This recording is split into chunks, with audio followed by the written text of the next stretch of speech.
Okay, so I'm starting my morning a little late. Got a comment from PhiloSofie. She said, your video 2 days ago has been the only thing to make me feel okay. There is no greater thank you I can say that can convey how much your encouragement has helped me the past few days. Well, thank you very much. I'm very, touched that you would say that and that it helped you. I'm so happy about that. It sounds like you're not quite out of the woods yet and you're struggling. I get it. It'll get better. Well, let me go through your next comment. So you said, I woke up Saturday night, early morning, October 9th, because of high-pitched ringing in my right ear. It hasn't gone away. I went to an ENT doctor on Monday because in addition to the ringing, there is a type of pressure, slight pain. She gave me some nose drops. Nothing has changed so far. The worst is when I'm trying to sleep. I have not been able to sleep more than 3 or 4 hours each night. The doctor said it was tinnitus and that the nose drops should clear it, but it is so constant and loud. Okay, so I don't know exactly what caused the tinnitus. Did you get sick? Were you taking some medication? I will tell you this, the ENT is trained to check to make sure you have nothing significant about to go wrong with your health, and you don't. It's super, super unlikely at this point because they checked you. So why do I say that? Because this is so key to being able to cope with this tinnitus that you have now is please understand you're not in danger. But as you think about it and you're so disturbed about it, you'll notice a little pressure. You notice it's kind of painful now. And you can really enhance the displeasure and the pain can become very real, as can the torment from the tinnitus. So the first, according to my program, which I don't advertise to be a professional or, like that, but just I have my little program I put out and I say, it's very important to understand it's not a threat. You're not going to die. You're not going to suddenly, something crazy is going to happen. You just have a sound in your ear and you will learn to cope with it, so much so that you won't notice it anymore, or like rarely, and it won't bother you. And that's almost impossible to believe that it could be like that in the future, but it will, and so many people go through exactly the stage you're in now. So please understand that, because understanding that will help you get to the next point faster, and you'll do this thing called habituation faster if you'll understand you're not in danger. And by all means, if you need to, go to the doctor again and have them tell you again you're safe, because that's important to you. It's not just important that they look at you, but it's important for you to understand clearly. If you need to, not only has one doctor check, another doctor is checked, and you're okay.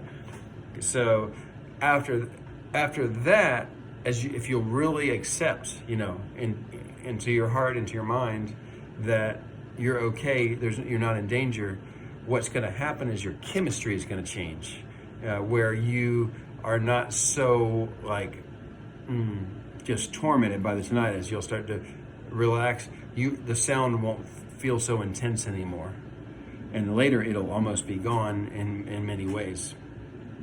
Now, do you have any background noise? You say it's a high-pitched ringing. What I used, I found I looked up shower noise, and I found a video that was 10 hours, and I played it constantly next to me because it was similar to the sound.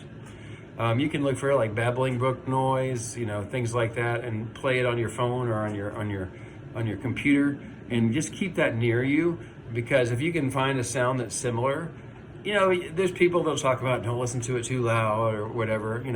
Right now, your main goal here is to play a sound next to you that will just at least start you in the process of being able to not notice it sometimes. Let your thoughts just kind of wander to something else. So definitely use a background noise. That will help a lot, the sleep especially.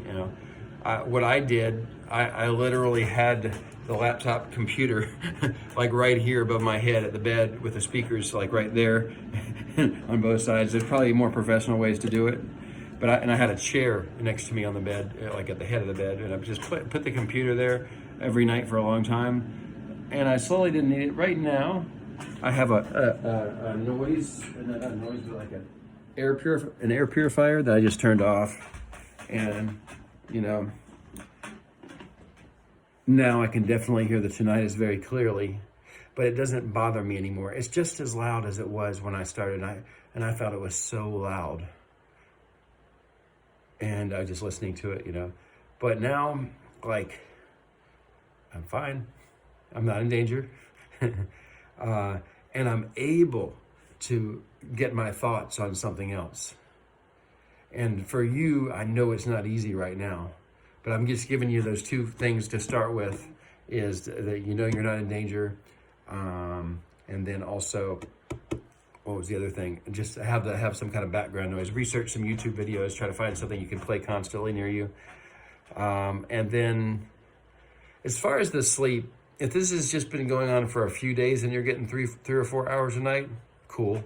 I mean, not cool, but we can deal with that.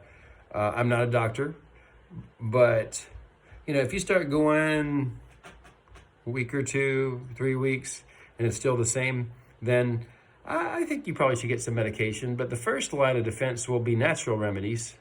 And I've got this Calm Magnesium. Can I go grab it real quick? I'll be right back.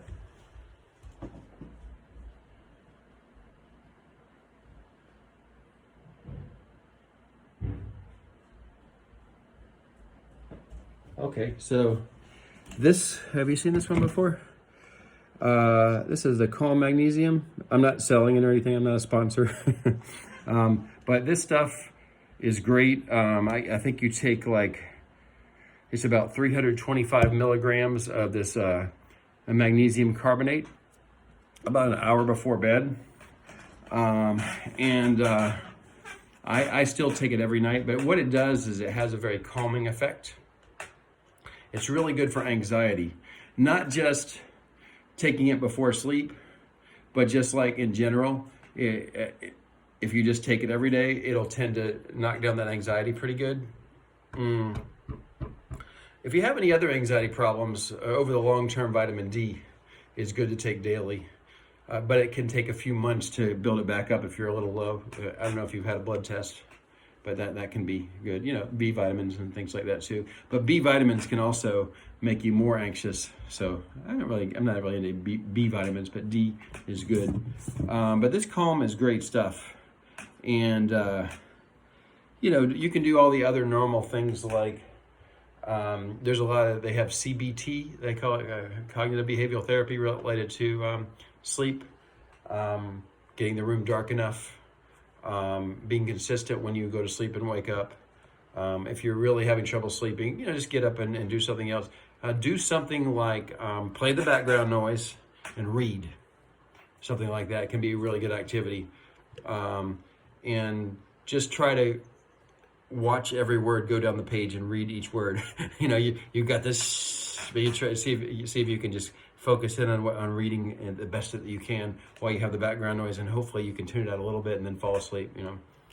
But if this isn't working after 2 or 3 weeks, then you might want to consider getting a prescription sleep medication. For me, that was so scary to think about that. It doesn't knock you out or anything. It just makes you go to sleep. And there's some where, like, as far as studies on short-term use, and what it'll do to you. I mean, you start reading the side effects and stuff, and you're already anxious, and oh my God, I don't want to take sleep medication either. But I did, and I think a lot of people have, and I was fine, and it helped me, get back on a roll. It's just, when you start hitting a couple of weeks, what can happen is it can start to become sort of more of a habit with your body where it doesn't sleep. Go ahead and exercise anyway, if you're comfortable doing that. Exercising during the day also will help encourage you to sleep better. You can do some weight training where you have to build some muscle, because then your muscles have to repair themselves. And then what happens? You tend to sleep better because your body goes into that mode of repairing the muscles. A cardio can do the same, but both can be kind of good. But don't knock yourself out. Don't go crazy. Oh, I'm going to work out so hard so I can sleep now. just do something moderate to rather than just sit around and listen to your tinnitus. You know what I mean? And then find some activities. Mine was drawing. I looked at videos online where they teach you how to draw. I was not an artist, and I just followed along with the drawing demos, on the YouTube video. Do this next, and then draw this, and that was kind of fun. And it just got my mind thinking about something besides the tinnitus. So hopefully that'll give you a lot of ideas. I forgot what's PhiloSofie or something like that, and PhiloSofie, and best wishes. It'll be okay. Getting you to believe it'll be okay is like the first step in your body starting to just slow down and not worry so much. And then after it does that, then you can start to direct your thoughts onto other things more easily, and you just start moving faster into the habituation process. So best wishes. Hope to hear some news that you're doing better. See you later. Bye-bye.